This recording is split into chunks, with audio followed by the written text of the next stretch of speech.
What's up, everybody? My name is Josh LaFleur from Late Star Piano. Today I'm going to be explaining to you the why behind the rationale as to why you should be practicing your scales. So I know when I first started to play the piano when I was in my first 3 months or so, everybody told me to practice scales. My music teacher, YouTube, everybody I talked to that I knew of who actually played the piano, they always said, oh, practice your scales, make sure you do all the variations and practice it in thirds and parallel motion and contrary motion and all of that stuff.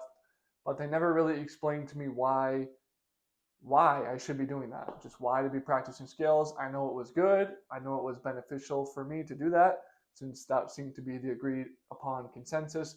But nobody really ever explained to me in detail why it helps, how does it help you, and why you should be spending some time doing that. So that's what I'm going to be explaining today in this video. So point number one, just to break it down, what is a scale? All a scale means is a consecutive series of notes that follow a specific order, right? And to break it down even more, you can just say a series of notes, really, is all a scale is. So a whole scale, there's a pattern. You have that whole step, half step, whole step, whole step, whole step, half step pattern, right? And a half step just being the closest note next to you, either on the black keys or the white key, whatever the closest note is, and a whole step being two notes, right? So I know I'm not really showing you, but if you play middle C, for example, and then you play a D, because there's two notes, right? The C sharp and then the D, that's two notes, that's a whole step. If you just go from C to C sharp, for example, that would be a half step, right? So very simple. And again, it follows that specific formula I just mentioned. Whole step, half step, whole, half step is a formula. You can use that pattern to find any major scale, any of the 12.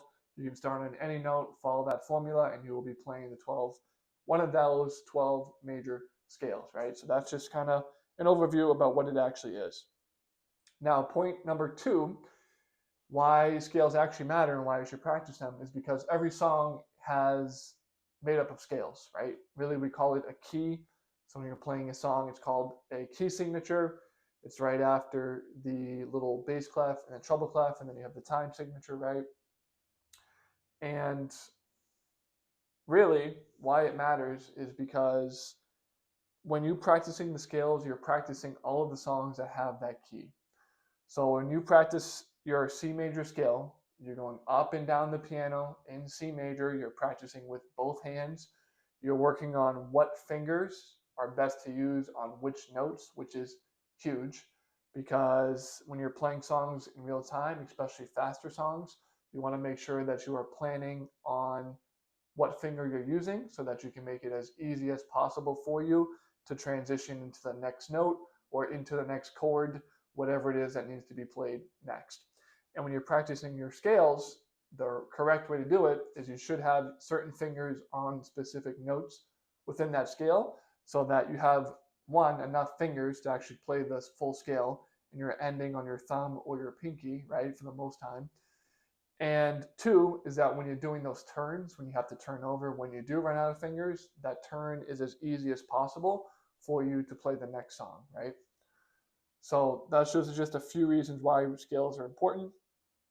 And again, when you're doing that, think of all the songs that are in C major. You have the very basic songs like Twinkle Little Star.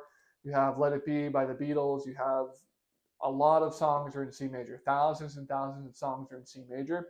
So when you're practicing hitting those notes within that specific scale, and you're practicing how to move around within that specific scale, how notes relate to each other in that specific scale as well, it's going to help you be much more efficient when learning a song in that specific key because you've already done a lot of the work beforehand. What can be difficult for you is if you've never practiced a scale and then you try to learn a new song before you know the scale. Let's say you don't know the scale of F minor too well, right? You really don't know F minor or you don't know A flat major, the relative major, right, of F minor. If you don't know those scales and then you try to play a song that's in that key, first of all, you're not going to know what notes to be using because most of the songs will use diatonic notes, right? What diatonic means notes from that specific key.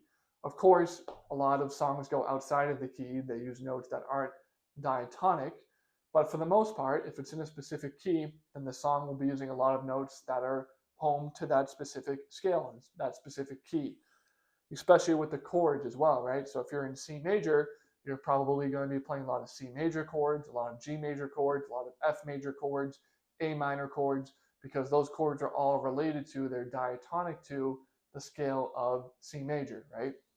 If you're playing C major, you might not have a lot of, let's say, F sharp. You might not have a lot of F sharp major because every single one of those notes, F sharp, A sharp, C sharp, none of those notes are in the scale of C major. So you're probably not going to be playing a lot of F sharp major and the key of C major, right? Or the scale of C major.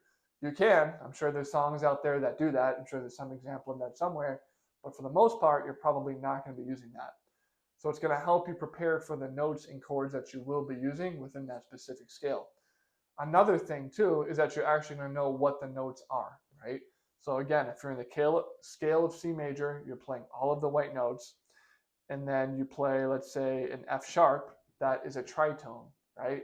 Because normally F is natural in the key of C major. So when you play F sharp, it's going to sound a little bit out of place. It's going to sound a little bit weird. And if you don't know your scales, you might not know why it sounds like that. And it's also going to make it a lot harder for you to improvise.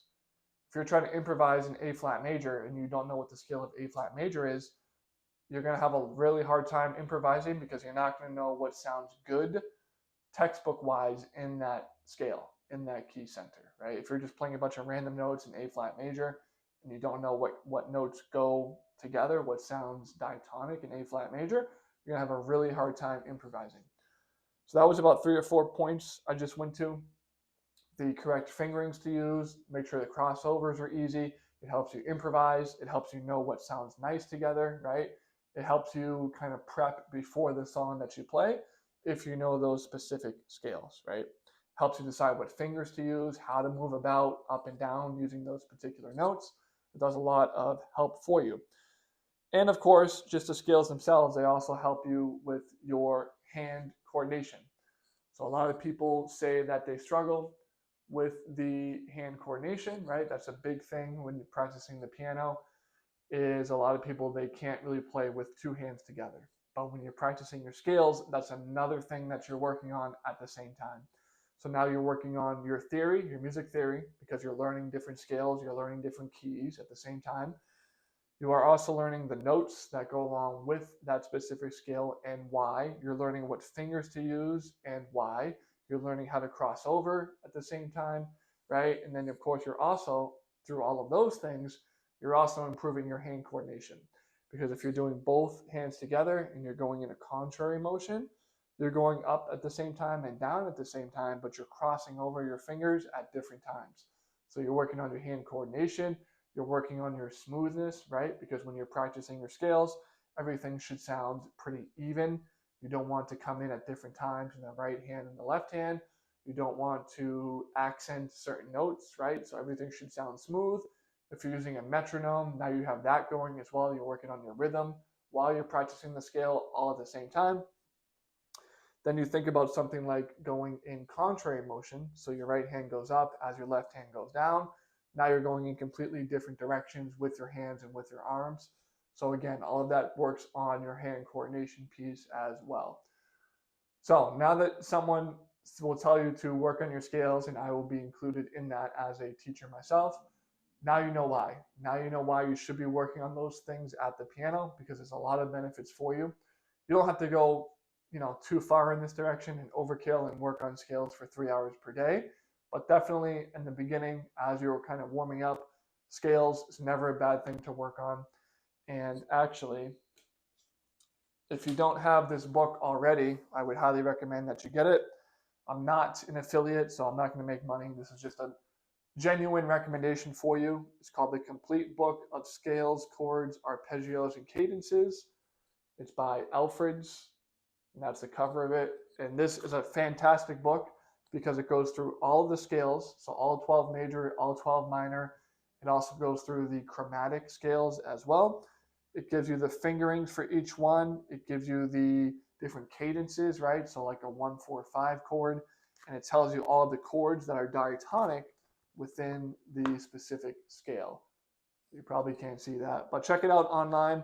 Again, it's that Alfred's book, Complete Book of Scales, Chords, and Arpeggios. Super helpful, very cheap on Amazon. If you don't have that, definitely get it. So you can kind of work on these things and see it visually and make sure you're doing everything correctly. So with all that said, I do have a free PDF, free guide on my website. It's 34 essential tips for the beginner piano player to get you go and playing your favorite songs as fast as possible. Completely for free. To get that, just click on the link down below. I am offering lessons right now via Zoom. To get started with those, send me an email. Again, email address is linked down below in the description. My name is Josh LaFleur with Late Start Piano, and happy practicing.